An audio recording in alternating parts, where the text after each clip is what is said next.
Hey everyone, welcome back to Three Simple Men Making Their Way Through the Galaxy. I'm Tom.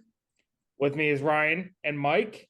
And today it's episode 5 where we are continuing our journey through episode 1, The Phantom Menace.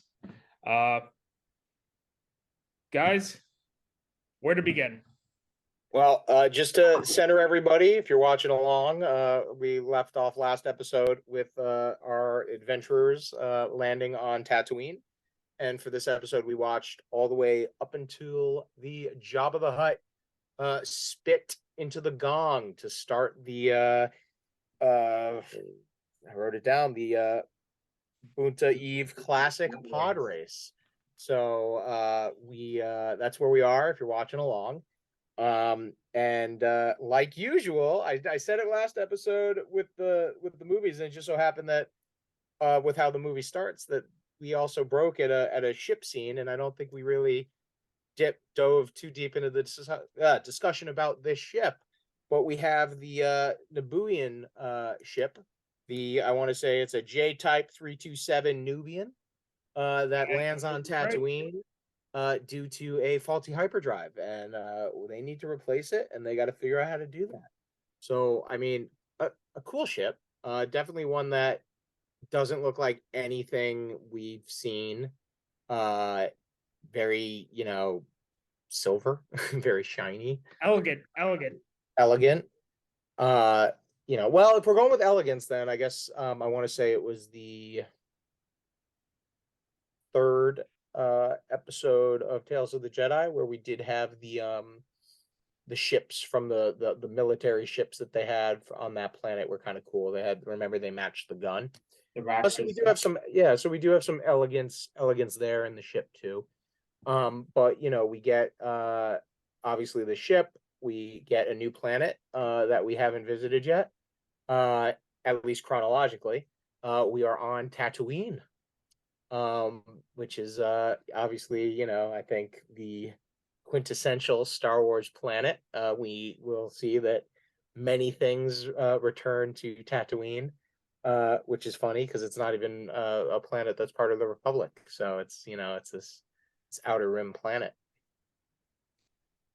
Just going back to planets, I kind of want to reiterate or go back to our last episode. I failed to mention this.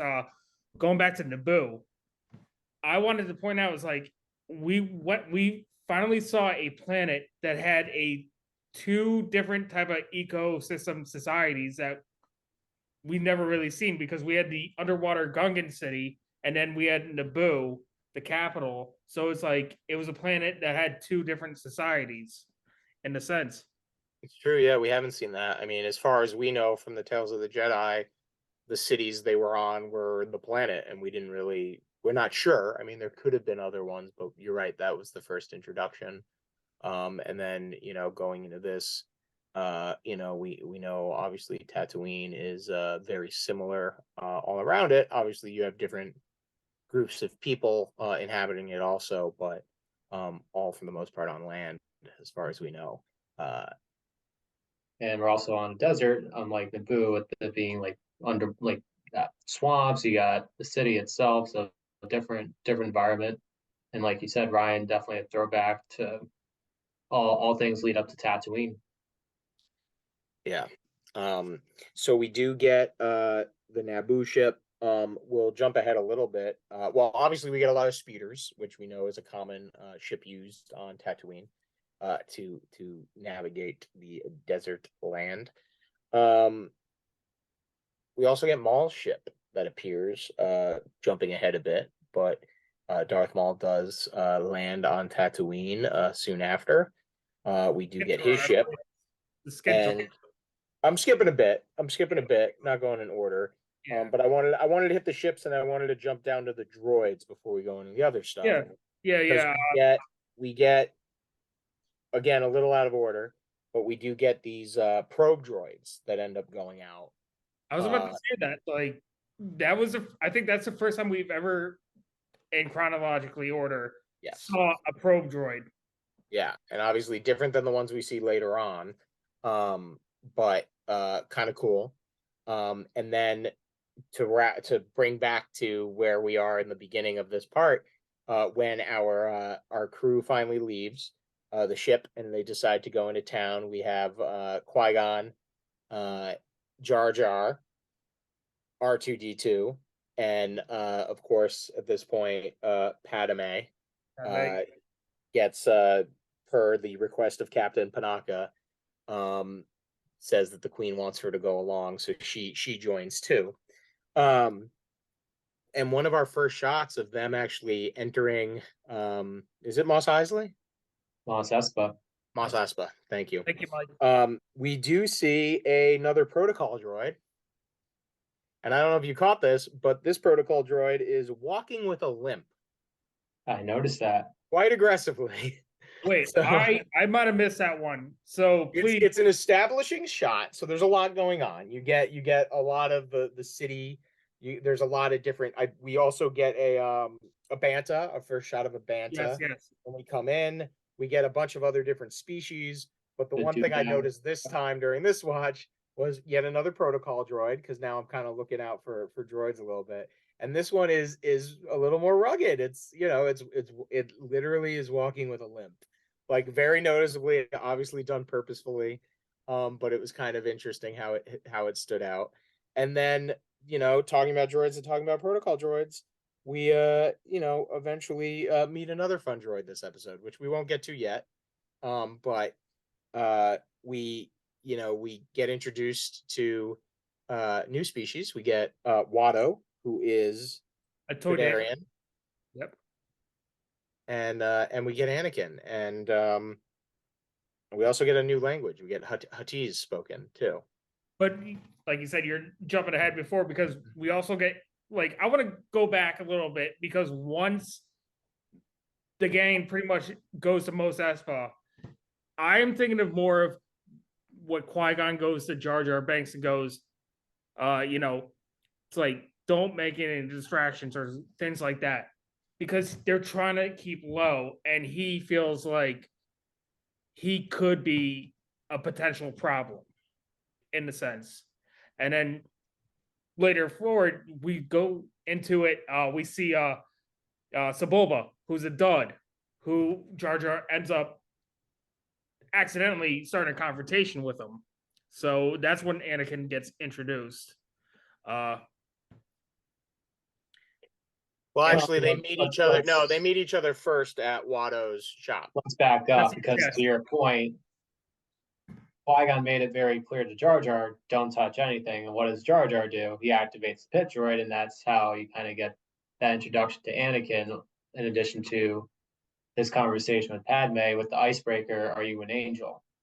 Yeah, and I wanted to touch on that. I didn't want to gloss over it because I noticed one, per this now, angels are part of Star Wars, which Yeah. we didn't really know, and it goes into a little more detail. He says that he heard about them from some deep space pilots, and I wrote it down and I lost it, but I have it. He wrote, There you go. yes, thank you. That from the moon of Iago. So who knows? I don't know. Do we meet angels later on? I don't recall. Maybe we do, maybe we don't.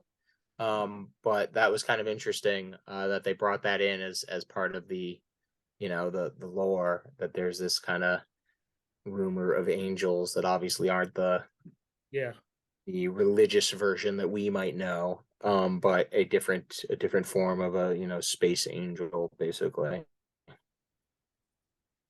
Yeah, and going back onto it, when we talk about how Padme ends up joining Qui-Gon and all that stuff, where if we're going to get into that conversation where Padme asks Anakin if he's a slave, and he says he's a person. I felt like this is a dose of reality for Padme and just like other people in the Republic, where, like, your rules and your laws don't really apply to other situations, because it's like it's a Wild West out there. It's sort of much like they base it off on slaves, gambling, and things like that. It's a reality in a galaxy. Yeah, and she even says something along the lines of like, "I thought that was outlawed," and it's like, The Not Republic's here, not here, lady. Like, it's not all it's cracked up to be. It's not all Naboo. Yeah, I mean, you could kind of talk about like a tale of two planets or whatever, because like you would think of like to your point earlier, Ryan, about that Proko Droid with the limb. I don't think that kind of a Proko Droid would make it through like a Naboo or Coruscant. And I mean, obviously you're on Tatooine, you're full of sand and stuff. Obviously they would be like well polished, well cleaned up. You don't really see that with Tatooine, so it's definitely, like you said, it's definitely perspective for Padme that things aren't like Naboo or Coruscant, where things would be in much better shape. Yeah. No, it's very interesting kind of to point out and take. I like that. We do get, so pretty early on, yet again, we get the initial introduction of Qui-Gon with briefly with Anakin, and we mentioned the Anakin Padme discussion, but while that's happening, we have Qui-Gon talking to Watto in an attempt to negotiate. And this, I believe, is the first time that we see somebody fail to use the Force. Chronological. So quite chronologically, yeah. I don't think we have to keep saying chronologically. At some point, Just it'll get ingrained in there. But yes, but to be fair, yes, chronologically, we have Qui-Gon attempt a Jedi mind trick on Watto, and it fails. We saw him do it very successfully earlier with Boss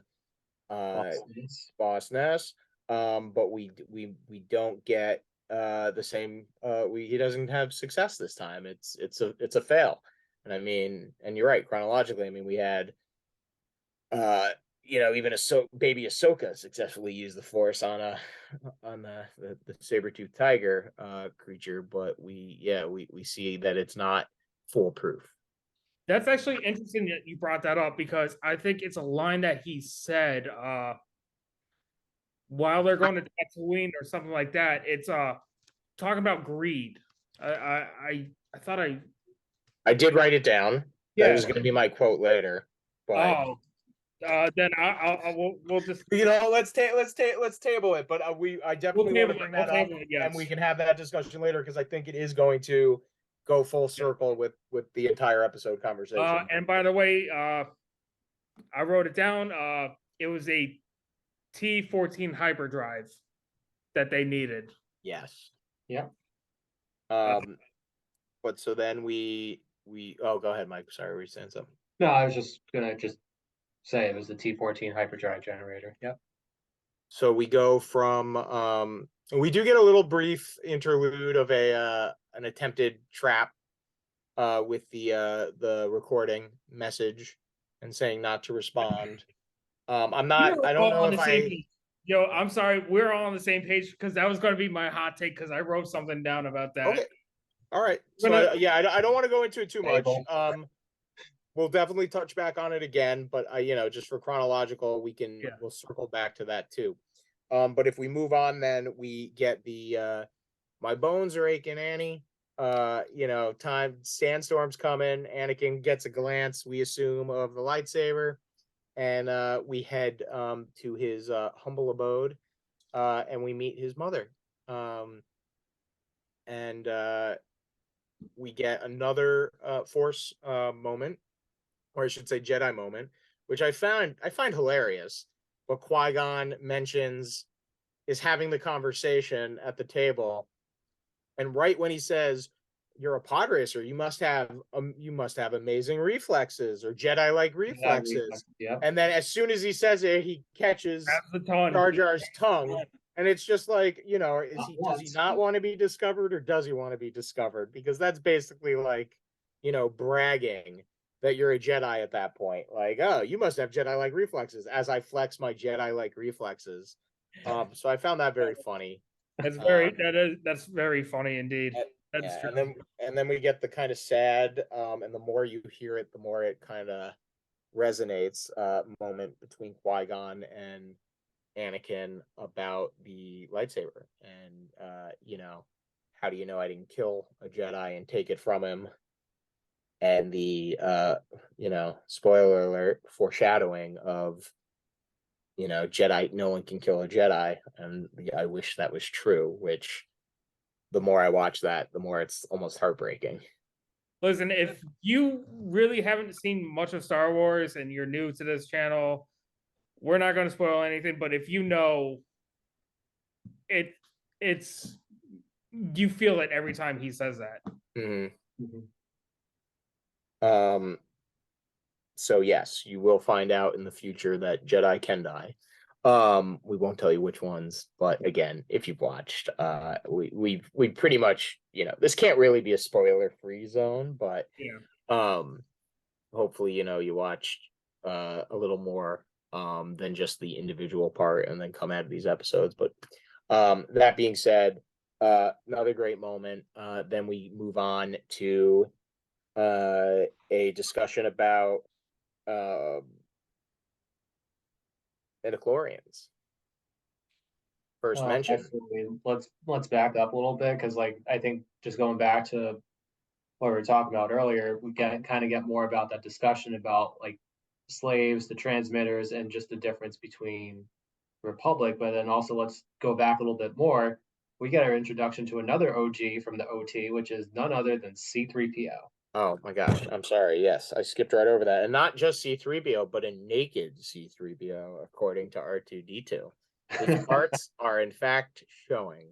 And again, it kind of just goes back to this whole dichotomy between like Tatooine being the Wild West and, like a Naboo or Coruscant, where, he's naked, he doesn't have that nice plating, and like Anakin built him from scratch. You see a lot of protocol droids in like their final form. So definitely a different take with the protocol droid, like you mentioned right earlier about that one protocol droid with the limp, but now we're seeing a naked C-3PO.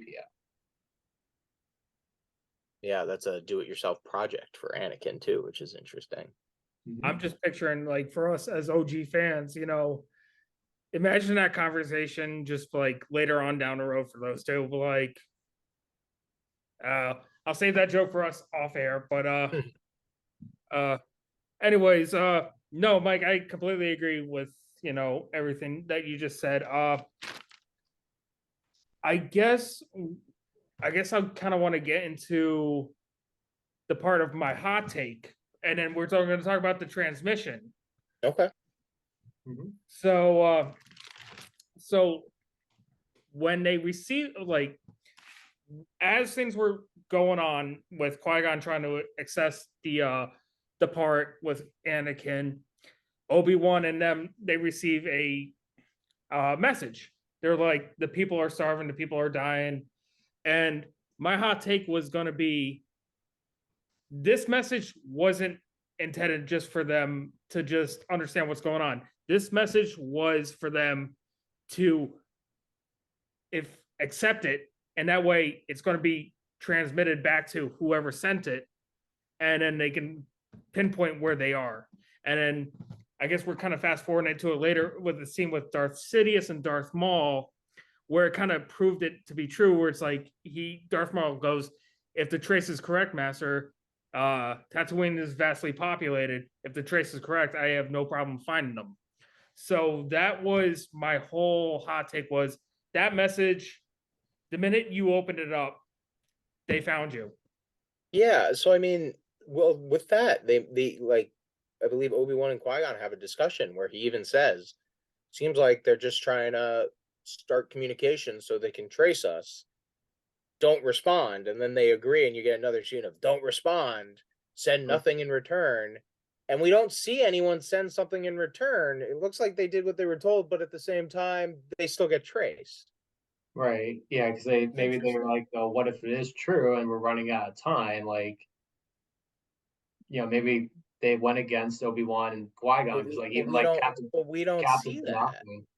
We don't see it, but yeah, like Captain Panaka makes it very clear he doesn't agree with the Jedi on everything. So maybe they did not told Obi-Wan about it. I don't know. That'd be weird for that to happen off camera and not let the audience know, But it's definitely interesting that, how were they actually tracked there? Was it, was it that discussion, or was it something else that alerted them like I to said, that location? Because my whole mindset was, the minute they opened that message, there could have been Could have been Yeah. that.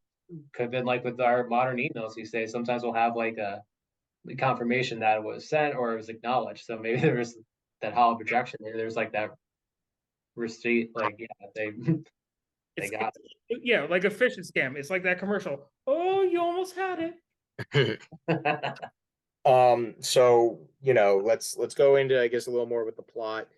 So now we've gotten to a point where through discussions with Anakin, with his mother, and then with Watto, they realize that the only option they have to get this piece is to gamble on the pod racing. So with that, they make the deal with Watto. We don't have to dive into that deal.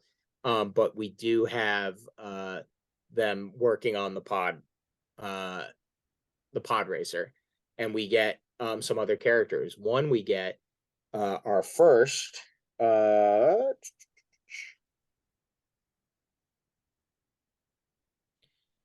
Rhodian Yeah. Yeah. in the young Wald, Anakin's buddy Wald, and then we also get his other buddy Kister, who is a human. But it's interesting, and I don't know if I don't want to steal any deep dive. If I'll go right ahead. Do it. okay, so Wald is also played by none other than Warwick Davis, who from the OT fans, we know Warwick. He's a reoccurring character in Star Wars. He plays two parts in Phantom. He plays Wald in the costume, and then we also get to see him right at the end of this part in the crowd at the pod racing also. So he does make two appearances. And for those that don't know, Warwick is first known. One great other Lucasfilm movie, Willow. I was about to say, or if you're a Harry Potter fan, he's in the Harry Potter series. Yeah, and then of course he was originally in the original trilogy. Also, if you're a horror fan, he is a leprechaun. Yes, he's a great actor. Disney did just do a sequel series to Willow. I don't know if it's still on Disney Plus. Unfortunately, I don't believe it. It had a lot of viewers. So, but love Warwick. Great actor. Plays some fantastic characters throughout Star Wars. But so we get the establishment of this bet, and then we move on to I think a very cool, one of the coolest parts, which we'll get into more episode, but pod racing. Such a cool thing that we get to see introduced in Star Wars recreation. Besides, maybe some singing or hanging out at a cantina, we don't really get a lot of recreation in the original trilogy. So it's kind of cool to see. We also saw Twi'leks. We do, and we also, and I forgot to mention this last episode because it gets mentioned when they talk about landing on Tatooine that is controlled by the Hutts.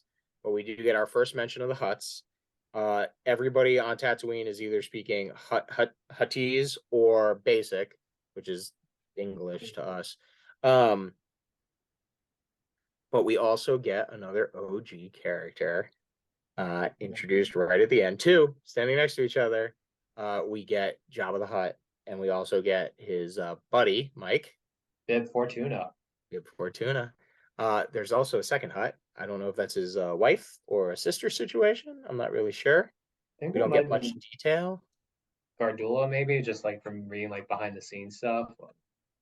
Maybe. Yeah. But we do get the legendary Jabba Hutt to appear and ends the episode with a spit. So with the running through everything. Well, we talked about the repair droid. So that's important. Can I say this though? Like just going back, when they're on the ship and their hyperdrive is leaking, and then Obi-Wan points out to Tatooine, and Qui-Gon goes, "That's a perfect spot," while Captain Panaka is just saying it's controlled by the Hutts. Captain Panaka is more in this, like, he's doing his job as a security officer, but he's so small-minded of how the universe works, where Qui-Gon's like, no, see, it's controlled by the Hutts, but the Hutts aren't looking for us. So we have a better chance with here. It's better than going to a different planet where the Trade Federation has presence.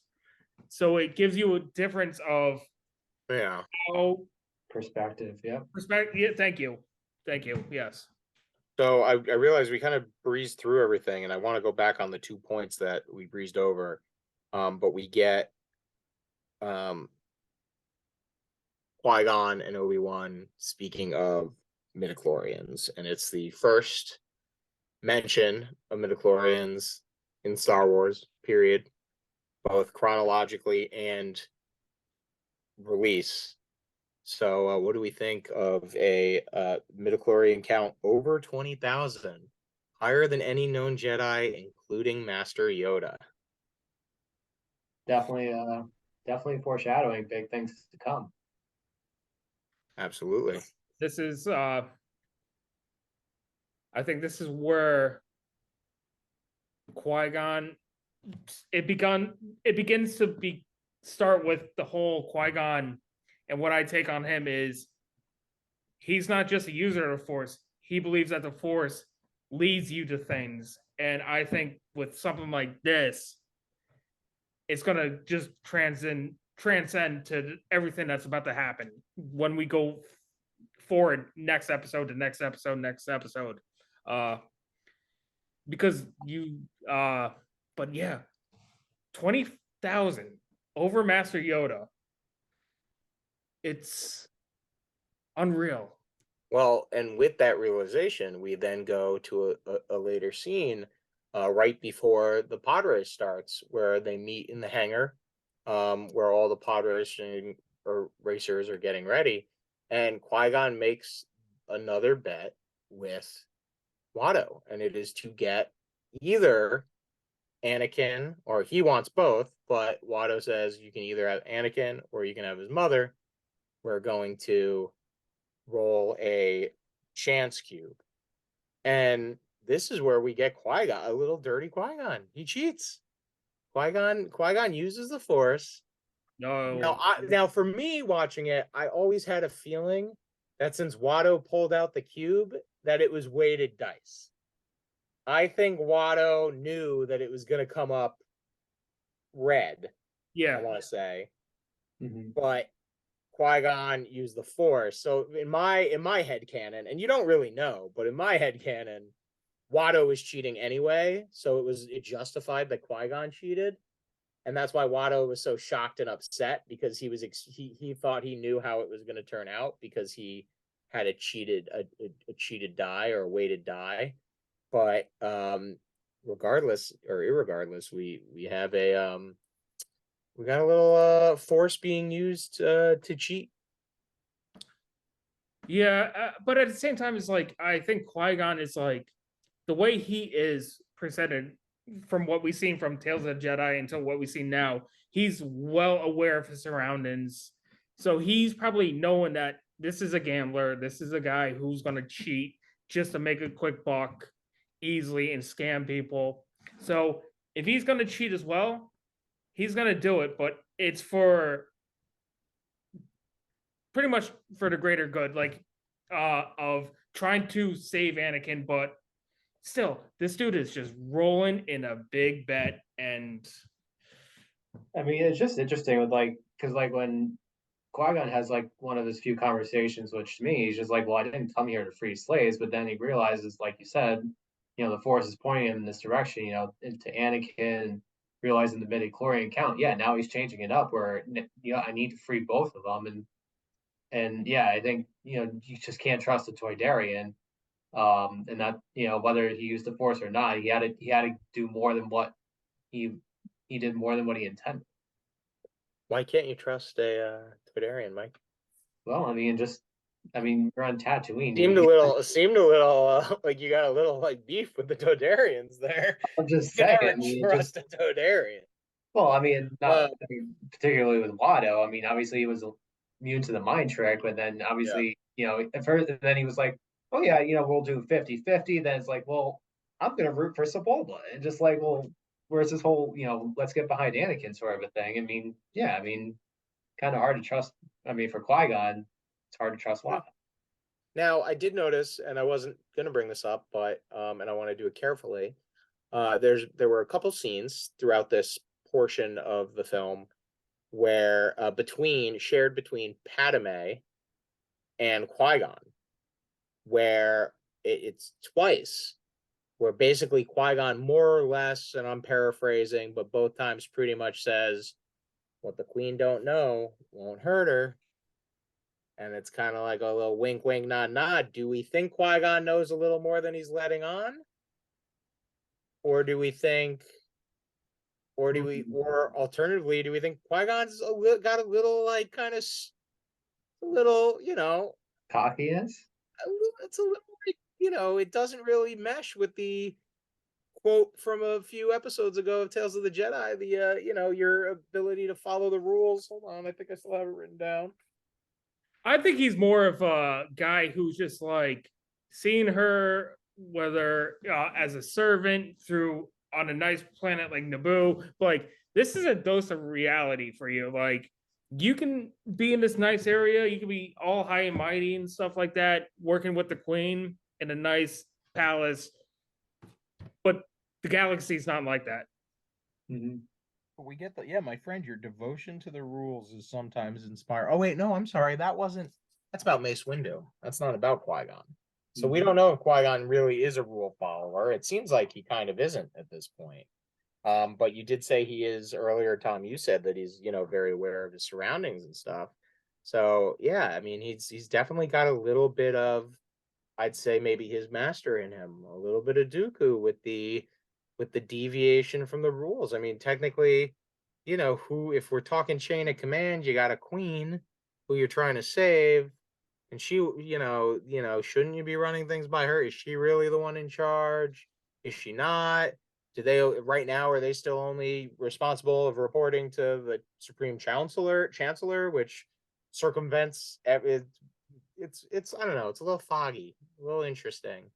Yeah. Kind of his ability to skirt around things. Anything else on that? If not, I think it might be time for, we did your hot take, right? We did the hot take, yes. Okay, so I think, Mike, did you have a deep dive you wanted to get into? Oh, actually, I'm going to dive into two of them. So, like, one of the things we didn't really talk about was the conversation between Qui-Gon and Shameen, like, pretty much understanding, how did Anakin have these force powers? And, to kind of get a little bit more of that backstory about Anakin.